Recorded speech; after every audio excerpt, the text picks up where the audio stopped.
అన్నా కెమెరా దించు అన్న లోగో పెగేతాను లోగో పెగేతాను ఓకేనా కొంచెం వెనక్కి రండి జూమ్ వేసుకోండి okay sir okay sir okay sir okay sir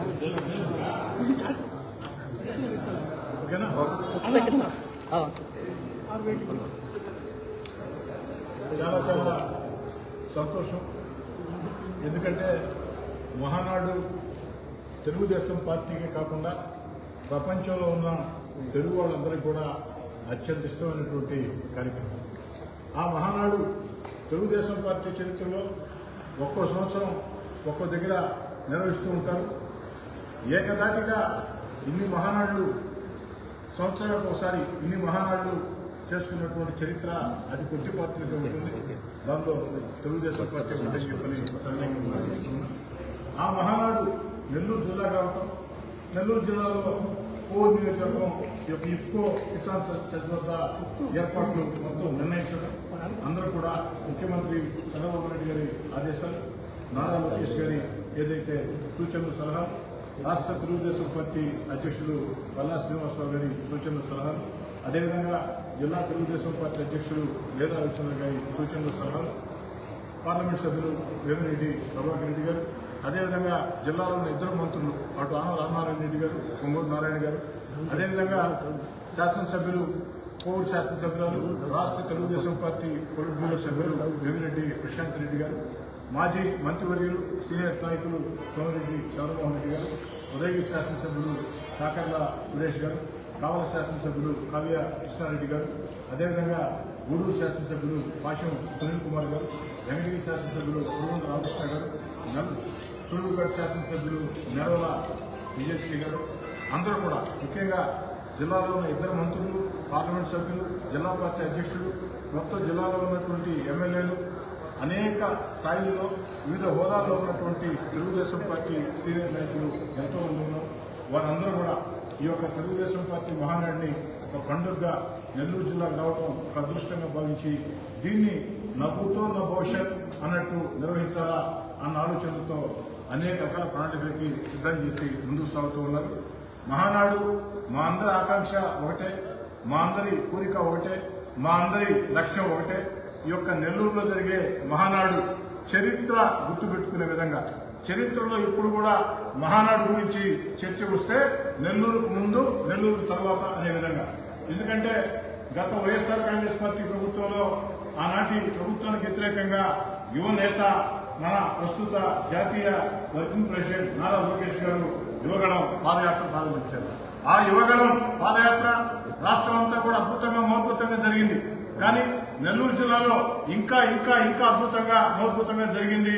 Nellore రూరల్లో, ఆ రూరల్లో ఉన్నటువంటి తెలుగుదేశం పార్టీ నాయకుల కార్యకర్తల సహాయ సహకారాలతో, అదేవిధంగా ప్రజల ఆశీస్సులతో అద్భుతంగా నెల్లూరు రూరల్ నియోజకవర్గంలో నారా లోకేష్ గారి పాదయాత్ర జరిగి ఒక చరిత్రగా మిగిలింది. నెల్లూరు జిల్లా కానీ నెల్లూరు రూరల్ కానీ ఏదైతే నారా లోకేష్ గారి పాదయాత్ర అద్భుతంగా మహోద్భుతంగా జరిగిందో, అదేవిధంగా దాని ప్రభావం కూడా ఆ తర్వాత ఎన్నికల్లో చాలా స్పష్టంగా ఉండింది. నెల్లూరు జిల్లా వైఎస్ఆర్ కాంగ్రెస్ పార్టీని పూర్తిగా తుడిచిపెట్టేసి తెలుగుదేశం పార్టీ భారీ మెజార్టీలతో, అద్భుత మెజార్టీలతో అటు పార్లమెంట్ సభ్యులైనా శాసనసభ్యులైనా గెలవడం జరిగింది.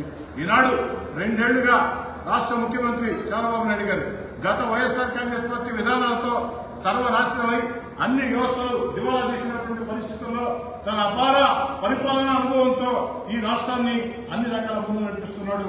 ఒక పక్క సంక్షేమ కార్యక్రమాలు, మరో పక్క అభివృద్ధి కార్యక్రమాలు, మరో పక్క ఎన్నికల్లో ఇచ్చిన హామీలు ఒక్కొక్కటి నెరవేర్చుకుంటూ వస్తూ అన్నిటికీ మించి ప్రపంచంలో రాజధాని లేని రాష్ట్రం ఒక ఆంధ్రప్రదేశ్. అలాంటి ఆంధ్రప్రదేశ్ కి శాశ్వతంగా అమరావతి ఏకైక రాజధానిని అద్భుతంగా శరవేగంగా పరుగులు పెట్టిస్తూ రాష్ట్రం దిశ మార్చే పోలవరాన్ని మొత్తం కూడా వేగం పెంచుతూ అన్నిటికీ మించి మన బిడ్డల ఉద్యోగాల కోసం పారిశ్రామిక పెట్టుబడులు, చరిత్ర ఊహించని విధంగా, చరిత్ర చూడని విధంగా తన రికార్డులు తానే బద్దలు చేసుకున్నట్టు 30 ఏళ్ల ముందు చంద్రబాబు నాయుడు గారు ఈ రాష్ట్రానికి తొలిసారిగా ముఖ్యమంత్రి అయినప్పుడు కంప్యూటర్లు ఉంటే చాలా మంది హేళన చేశారు. కంప్యూటర్లు గూడు పెడతాయా మేమందరం కూడా నిజంగా అనుకున్నాం. కానీ భవిష్యత్తు ఊహించి ఆనాడు చంద్రబాబు నాయుడు గారు కంప్యూటర్ రంగంలో ఈ రోజు ప్రపంచంలో తెలుగు వాళ్ళు అత్యధికంగా కంప్యూటర్ రంగంలో ఉద్యోగాలు ఉన్నారు. అంతేకాదు ఆ రోజు దేశంలో ప్రధానమంత్రి గాని ఆనాటి ముఖ్యమంత్రులు గాని ఎవరు ఊహించక ముందే అందరికంటే ముందే చంద్రబాబు గారు వేగంగా శరవేగంగా భవిష్యత్తుని మొత్తం కూడా ఊహించారు. మరి ఈనాడు అదే పరిస్థితుల్లో ఏదైతే క్వాంటమ్ వ్యాలీ రాబోయే రోజుల్లో ఎంత విశిష్ట ప్రాజెక్టు ఉందో దాని ముందే గుర్తించి ఈ దేశంలో అందరు ముఖ్యమంత్రుల కంటే ముందే క్వాంటమ్ హబ్ గా ఆంధ్రప్రదేశ్ తయారు చేసేదానికి ప్రయత్నిస్తున్నారు. ఈనాడు చంద్రబాబు నాయుడు గారి ఆలోచన విధానం, యువ నేత నారా లోకేష్ గారి పట్టుదల, ఒక మంచి క్లీన్ బ్రాండ్ ఇమేజ్ తో ఆంధ్రప్రదేశ్ లో పెట్టుబడి పెట్టాలంటే ప్రపంచమంతా కూడా పారిశ్రామికవేత్తలు ముందుకు వస్తూ ఉన్నారు. ఎందుకంటే ఆంధ్రప్రదేశ్ లో చంద్రబాబు నాయుడు గారి నేతృత్వంలో నారా లోకేష్ గారి ఏదైతే ఆ యొక్క పట్టుదల, ఉప ముఖ్యమంత్రి పవన్ కళ్యాణ్ గారు వీరందరికీ భారత ప్రధాని నరేంద్ర మోడీ గారి ఆశీస్సులు. కాబట్టి ఆంధ్రప్రదేశ్ లో పెట్టుబడికి అన్ని రకాల మెరుగా ఉంటుంది, అన్ని రకాల మంచి జరుగుతుందని పారిశ్రామికవేత్తలు గత వైఎస్ఆర్ కాంగ్రెస్ పార్టీ హయాంలో ఆంధ్రప్రదేశ్ లో పెట్టుబడి పెట్టాలంటే భయపడి ఉనికి పారిపోయిన మొత్తం ఇది ఆంధ్రప్రదేశ్ వైపు చూస్తున్నారంటే దీనికి కారణం మళ్ళీ చెప్పాలంటే తెలుగుదేశం పార్టీ కూటమి ఆ యొక్క కూటమి ఆలోచనల్ని పట్టుదలతో నారా లోకేష్ గారు అన్ని ఊహకన్న రీతిలో మొత్తం కూడా ఆ యొక్క పెట్టుబడి ఆకర్షిస్తున్నారు. ఎవరైనా ఊహించామా బుద్ధుల గురించి? ఎవరైనా ఊహించామని పెట్టుబడి వస్తాయని?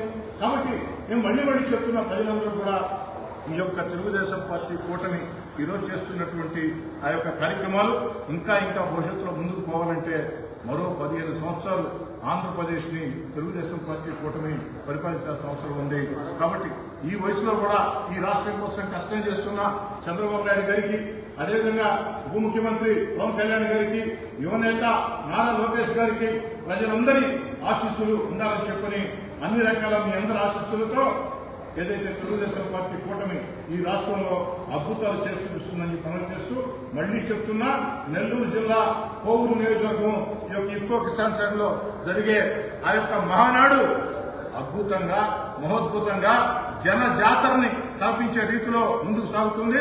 ఆతిథ్య విషయంలో కానీ ఎక్కడా కూడా వచ్చిన వాళ్ళకి వస్తువుల విషయంలో కానీ అన్ని రకాల సౌకర్యాల విషయంలో కానీ అన్నిటికీ మించి ఆఖరి రోజు 29వ తారీఖు జరిగే మహానాడు ముగింపు సభలో మన యువనేత నారా లోకేష్ గారు, రాష్ట్ర ముఖ్యమంత్రి చంద్రబాబు గారు చారిత్రాత్మక ఉపన్యాసాలు చెప్పబోతున్నారు. ఆ యొక్క సభ జన జాతరను కల్పించాలా. అందుకే ముగింపు సభకి నెల్లూరు రూరల్ నియోజకవర్గం నుంచి అక్షరాల 50,000 మందికి ఒక్కరు తప్పకుండా నెల్లూరు రూరల్ నియోజకవర్గం నుంచి ఒక భారీ జన సమీకరణకి ఇప్పుడే అంతా కూడా పథకాలు సిద్ధం చేశాం. అన్ని రకాల నెల్లూరు రూరల్ లో ఉండే తెలుగుదేశం పార్టీ క్లస్టర్ ఇన్ఛార్జీలు, కో క్లస్టర్ ఇన్ఛార్జీలు, డివిజన్ అధ్యక్షులు, అనుబంధ సంఘాల అధ్యక్షులు, కార్పొరేటర్లు, ప్రతి నాయకుడు, ప్రతి కార్యకర్త కూడా ఈ యొక్క ఇఫ్కో కిసాన్ సభ జరిగే ఈ యొక్క మహానాడికి అన్ని రకాల కష్టించి పనిచేస్తారని, ముగింపు సభకి నెల్లూరు రూరల్ నుంచి 50,000 మంది ప్రజలు సమీకరిస్తామని, ఒక నెల్లూరు రూరలే కాదు నెల్లూరు జిల్లాలో ప్రతి